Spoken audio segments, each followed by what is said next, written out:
How's it going, everybody? Welcome back to Dude Ranch DIY. My name is Jake. I am out here on a Sunday morning, just doing my Sunday ritual, cleaning up the scraps, burning some stuff up in the burn barrel back there, some bark and stuff, and just, tidying things up around the wood yard for another upcoming week of hopefully some production and totes coming in, logs coming in, stuff like that.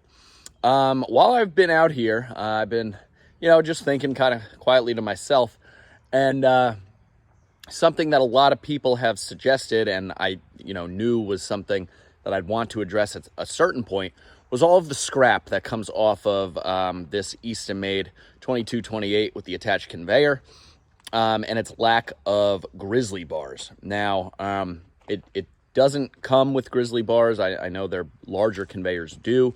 I'm not quite sure if that's something that Andrew plans on offering in the future. But it's something that I think I need to help reduce and cut back on the amount of scrap that's going into my totes, especially now that I'm not stacking them. We're just conveying straight into the totes. It's a lot faster. It's a lot less handling. It's a lot easier, more productive process, but I think a lot of these totes are going to have a decent amount of scraps in them. So Grizzly bars is something I wanted to address. I kind of have a game. I have a couple different options of how I could go about installing, modifying, making, fabricating Grizzly bars for this conveyor. But before I take any drastic measures, I just kind of want to prove the theory that it is going to work. I mean, I'm sure it can't make it any worse. It can't add more scrap to it. So I think anything I do is going to help. So I have a little idea of how I can kind of make up some Grizzly bars on the cheap here and see if it works. And then if it does work, great. If they need modification, we could always modify them further, or I could always have my buddy Chris, the welder Chris, fabricate me up some to, fit on this machine. So let me show you my idea. So if you guys have watched any of the videos of me and Chris splitting with this machine, it's pretty great. And as you know, all the wood goes off the conveyor and usually drops into a tote right here. So what I'm thinking is this machine has these wheels for when the conveyor needs to fold up. And it conveniently has these two bolts here on either side, which hold on that whole mounting bracket, for the hydraulic motor and the wheels and stuff. And those two bolts are in just about the perfect position to hang something off of. So I'm thinking that I'll take some angle iron or some sort of bracket and come down here about an inch past this low part. And then that will provide, basically two legs or brackets for me to then hang Grizzly bars going off on an angle down in the front.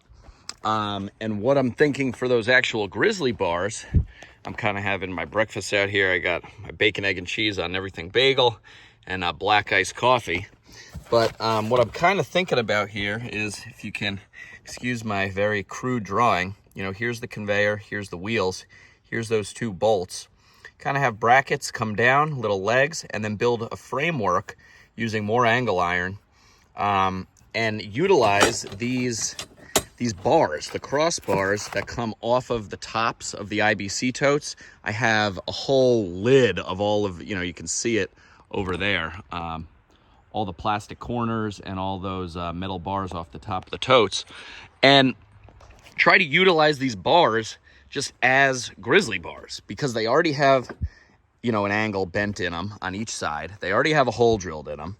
So if I was able to take some angle iron and drill holes, I'm thinking about every 2 inches, this whole conveyor, or from mounting point of the wheels to mounting point on the other side, is 14 5/8 inches wide.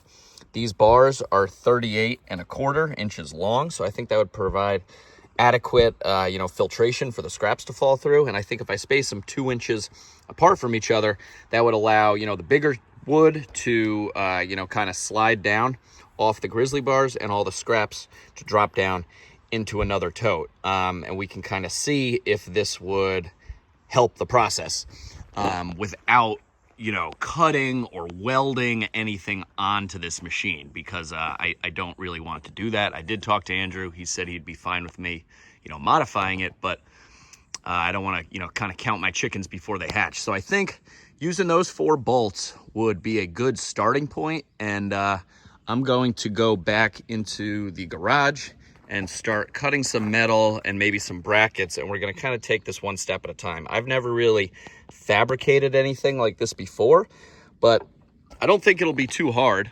And I think it would kind of be a fun project. And if it does work, it would be pretty cool to say that, you know, I did it myself without utilizing the help of my buddy welder Chris and stuff. Now I did get the idea for using the crossbars from the IBC totes from Doug over at One Eye Custom, so go check out his channel.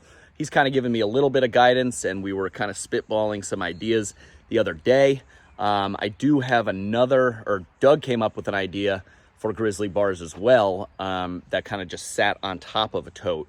But I would like to see if I could kind of get some mounted onto this conveyor, because I am, at this point, a little limited for space. You know, you can see this hill. I don't know if you could tell on the camera, but this kind of slopes up here. And I really don't have much width here. I would like to get the keys to the Takeuchi skid steer and like cut out a little bit here, just enough room to like maybe fit 2 or 3 totes wide. I think that would make everything a lot easier. Now, some of you might be thinking, well, why are you gonna spend the time futzing with those 2 bolts when you could just take these wheels off and you have mounting points on either side right there already, you know, kind of like built in. And the reason I'm wary of using these wheels is because if you see where this bolt is, it's actually out maybe a good 5 or 6 inches from this area. And I'm thinking that if I were to mount it here, and even if it came back and like rested up against here to make up for that 6 inches, that it then would be limited as far as how steep of a pitch or an angle it could be coming off of there. And I you know, while I don't plan on moving this machine often and folding it up, I don't want to completely take off those wheels and, you know, totally, you know, lose them, I guess is kind of what I'm getting at here. All right, guys, well, I just cut the 4 pieces out of the angle iron that I'm gonna need. I was hoping to use my grinder here, but I don't know if you could see the button to like lock it to take off that wheel and put on like a cutting wheel. It broke. So I mean the thing still works. It's just I don't know what's really going on in there. That part like fell in there and it broke. So I don't know if it's like safe to use this thing. I've had this Ryobi grinder, hand grinder, for a while. It's awesome. I love having a plug-in one because the batteries often, when cutting, go dead pretty quick on this thing. Like this was just at 4 and I made 2 cuts. Now it's at half. So I might have to run out and buy a new plug-in like angle grinder, because I don't have a plasma cutter or anything to cut stuff with. But let me show you what I got so far. I got the 2 9-inch legs that are basically going to be hanging down off those bolts, I think, on the conveyor.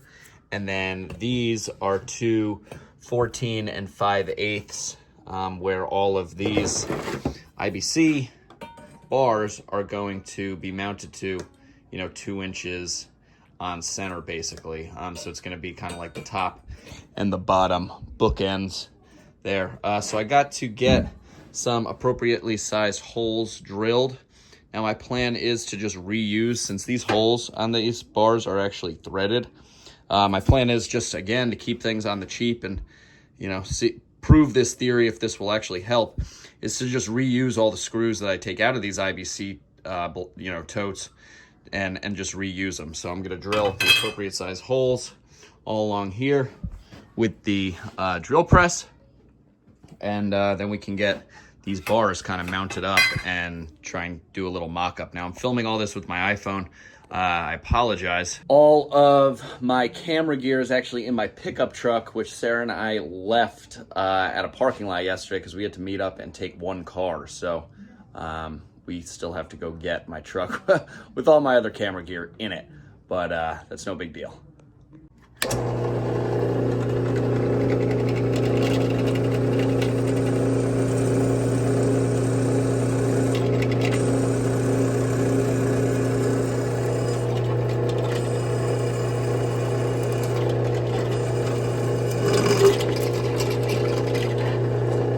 All right, guys, I got all 8 of the holes drilled here.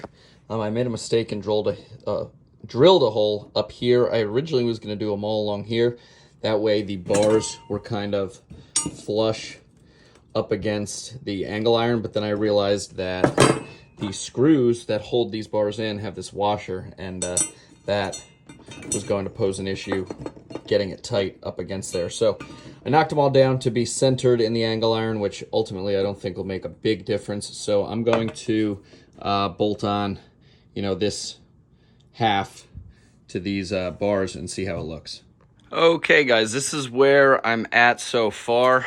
I decided to weld this side, which is going to be the side that the wood is sliding off of, you know, the lower end.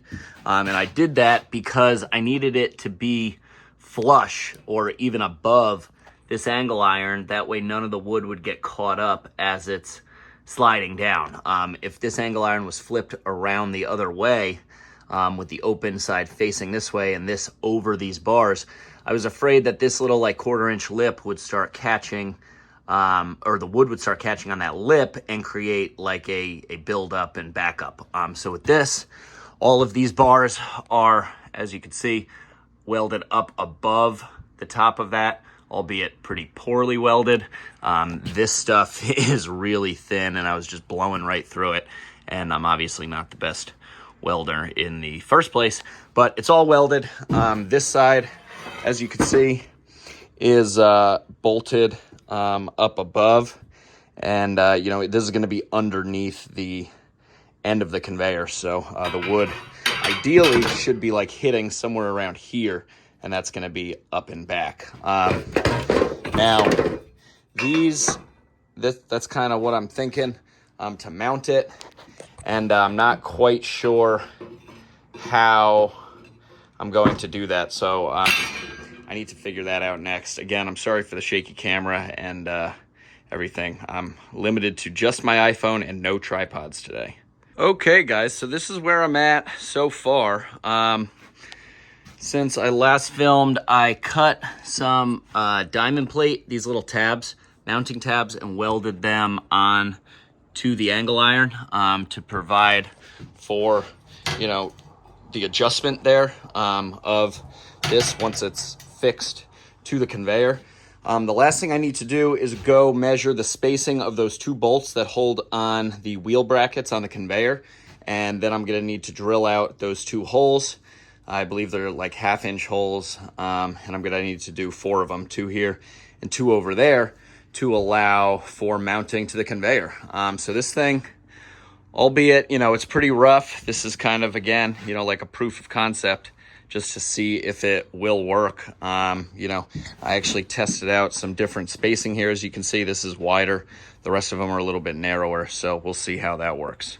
Okay, guys, so here we're going to test fit this and just see that everything is, you know, Gucci so far. So, I don't know if you guys saw what I was getting after, but essentially this thing is going to be mounted up here to those 2 bolts, and then it's going to hang down. So we have clearance left to right. This thing is, you know, a little pliable, so it will, you know, when I fasten the bolts, it'll suck it in other words. But for now, I mean, I think we're pretty good. I brought my caliper out here, and these are 1/2-inch bolts, and they are 2 inches on center. So I basically just have to go back to the garage, take off these legs, and drill, you know, 4 holes, 1/2-inch holes, 2 inches on center.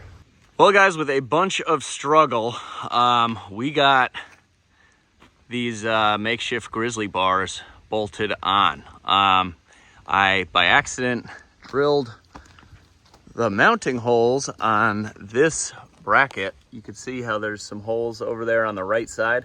Yeah, I drilled them on the wrong side of the angle iron. So I had to go back and drill those 2 holes that you see and redo all the measurements and everything. I did have to grind out, make a little bit of clearance there, and make a little bit of clearance there for the wheel bracket. But I mean, these things are on and, you know, should be able to serve their purpose. Now, the one thing that I do immediately notice is that they're pretty bouncy, because basically the only thing that's holding them up on this side is the, you know, screws and bolts over there. So I'm thinking that in order to give it a little bit more support, I might run like a strap or a chain or something down and around off of these wheel bolts to kind of give it a little bit extra support. But I think this design is, and just seeing it on here and its functionality, I want to get it to a more finalized state, but I think this is enough to, you know, warrant the time to do it, you know, properly out of like actual angle iron, not just IBC tote, you know, bars here, and maybe get my buddy Chris involved, who could actually make something up that's not janky, but super sturdy, you know, maybe a little bit of tapered sides on either side, and he can kind of have this thing to go off of. So that's where we're going to leave off for right now.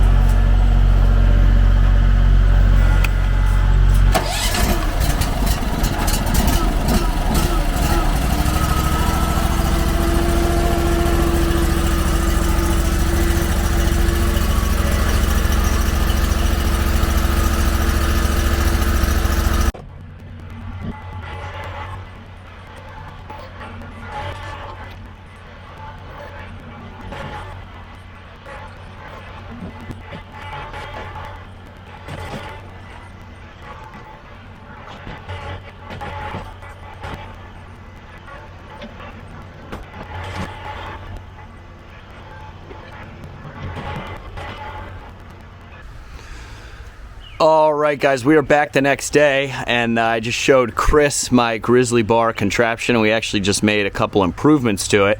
What have you been up to? I've been splitting, getting ready for the new Grizzly bars to do what they do best, hopefully. Hopefully, yeah. We're really going to put it to the test with a full conveyor and trough just pummeling down on them. I'd be surprised if they don't break.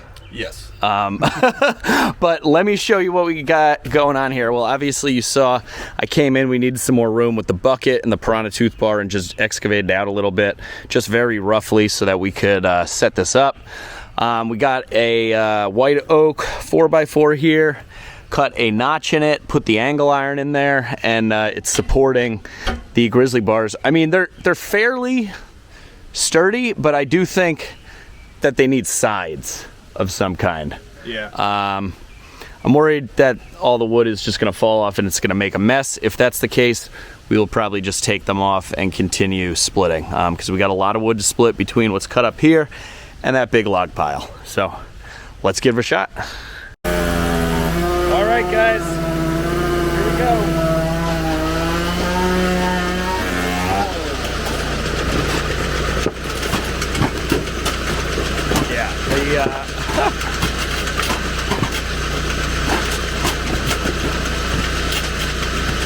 The wood is going everywhere. They're not steep enough. Pieces are getting stuck. Not quite. Not quite. I mean, stuff is falling down through, but yeah, that's too bad. I spent a decent amount of time that I could have probably been doing something else, but it was worth a shot. Just shut it off. Chris is laughing. Well, that didn't work. I mean, I think I don't know. Like, look, like that's space pretty narrow, and I guess you just can't have a crossbar there, or, huh? Well,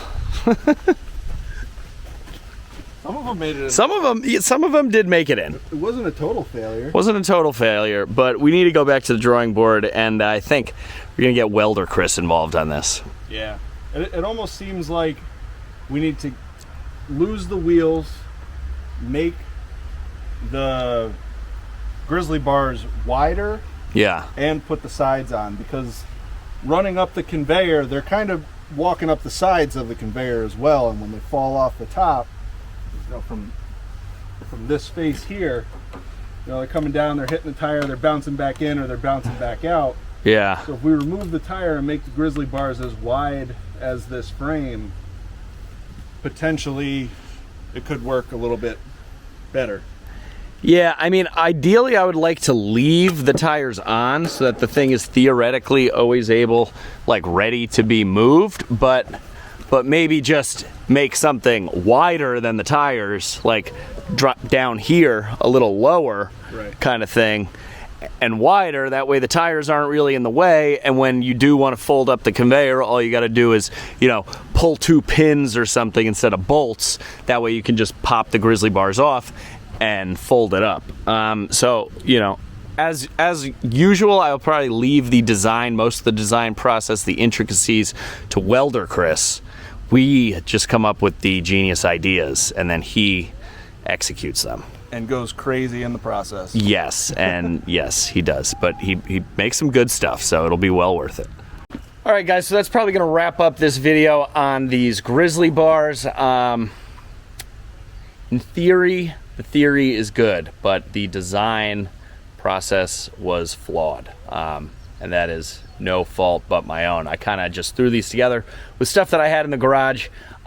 So that was kind of to be expected, but I think there is potential here to design something that could be quickly put on and off, and you know, alleviate the problem of all the scrap that comes off of the conveyor, and hopefully give us some cleaner firewood. Chris had some good ideas. I think my other buddy Chris will have some good ideas. So yeah, we're gonna leave it at that. Chris and I have a bunch of wood to split, and we're just not gonna spend the time futzing around with this, you know, today. We have better things to do. So as always, guys, if you like the video, give it a big thumbs up. If you haven't done so already, click the subscribe button down below. I'd really appreciate it. Questions, comments, or feedback on these things. If any of you guys have cool designs you want to draw up and, you know, send me an email or a picture of it, love to see it. DudeRanchDIY1@gmail.com. It's a bit of a tongue twister, huh? Yeah, DudeRanchDIY1@gmail.com. That's the email. Shoot me an email. And that's it. So, as always, thanks for watching. I really appreciate it. I'm Jake. And I'm Chris. This is Dude Ranch DIY.